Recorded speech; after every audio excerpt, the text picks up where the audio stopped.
تیرۆرکردنی هیشام هاشمی توێژەری سیاسی و ئەمنی دیاری عێراق کاردانەوەی چەندین لایەنی ناوخۆی و حکومی عێراقی لێکەوتەوە.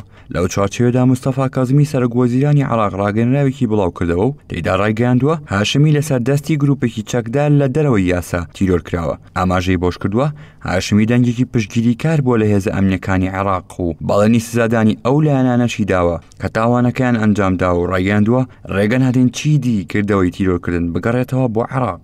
لای خۆی وەزارەتی ناوخۆی عێراق لە ڕاگەیەندراوێکدا ئاماژەی بۆ کردووە هیشام هاشمی شارەزای ئەمنی و توێژەری سیاسی لەلایەن کەسانی نەناسراوە لە ناوچەی زەیونەی شاری بەغدا تیرۆر کراوە. ئاماژەی بۆش کردووە کە بە فەرمانی عوسمان غانمی وەزیری ناوخۆ لیژنەیەک بۆ لێکۆڵینەوە لە ڕووداوی تیرۆرکردنی هاشمی پێکهێنراوە. بەپێی بڕیارێکی وەزیری ناوخۆ لیژنەکە بە سەرۆکایەتی بریکاری وەزارەت بۆ کاروباری هەواڵگری و لێکۆڵینەوەی فیدرالی و ئەندامێتی بەڕێوەبەری گشتی هەواڵگری و بەڕێوەبەری نەهێشتنی تاوان لە شاری بەغدا دەبێت. لیژنەیەکی تریش بۆ لێکۆڵینەوە لە بۆشایی ئەمنی ئەو ناوچەی کە ڕووداوەکەی تێدا ڕووداوە پێک دەهێنرێت. لای خۆیەوە ڕاگەیاندنی حەشتی شەعبی لە بەیاننامێکدا ئاماژەی بۆ کردووە هاشمی لەسەر دەستی گروپە تیرۆریستیەکان تیرۆر کراوە و داوای لە دەستگا ئەمنیەکان کردووە بە دوواداچوون بۆ ئەو تاوانە بکەن و ئەنجامدەرانی دەستگیر بکەن. ڕاشیگەیاندووە هاشمی دیاترین نووسەری تایبەتمەند بە داعش و گروپە تیرۆریستیەکان بووە و ڕۆڵی گەورەی هەبووە لە ئاشکراکردنی نهێنیەکان. هەر سەبارەت بە تیرۆرکردنی هیشام هاشمی توێژەری سیاسی و ئەمنی دیاری عێراق جنین بلاسخارد نوێنەری تایبەتی سکرتێری گشتی نەتەوە یەکگرتووەکان لە عێراق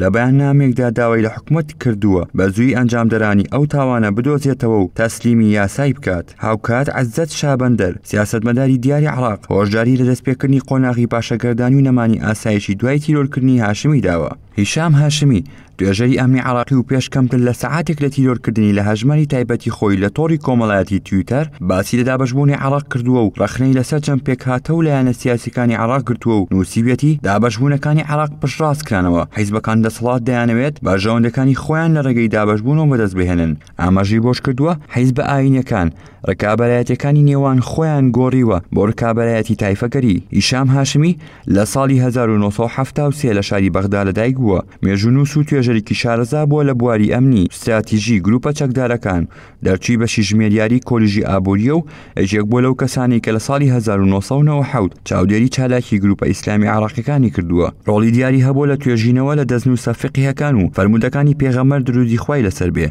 لە ساڵی 2002 لە سەردەمی ڕژێمی سەدامدا زیندانی کراوە و لە ساڵی 2003 لە زیندان ئازاد کراوە و دەستی کردووە بەکاری ڕۆژنامەوەنی لەگەڵ ژمارەیەک کەناڵ و ڕۆژنامەی بیانی کە زۆربەی راپۆرت و نووسینەکانی دەربارەی نەخشەی گروپە چەکدارەکان بووە لە عێراق. بەهۆی ئەوەی هاشمی یەکەم کەس بووە کە پەردەی لەسەر بیر و هزری ناوی سەرکردەکانی گروپی ئەنسار الئیسلام قاعیدە و داعش لە عێراق و سووریا لاداوە چەندین جار لەلایەن ئەو گروپانەوە هەڕەشەی لێکراوە. شەوی ڕابردوو هیشام هاشمی شرۆڤەکاری سیاسی و ئەمنی دیاری عێراق لەلایەن چەند چەکدارێکی نەناسراو لەبەردەم ماڵەکەی خۆی لە گەڕێکی زەیونە لە شاری بەغدا تیرۆر کرا.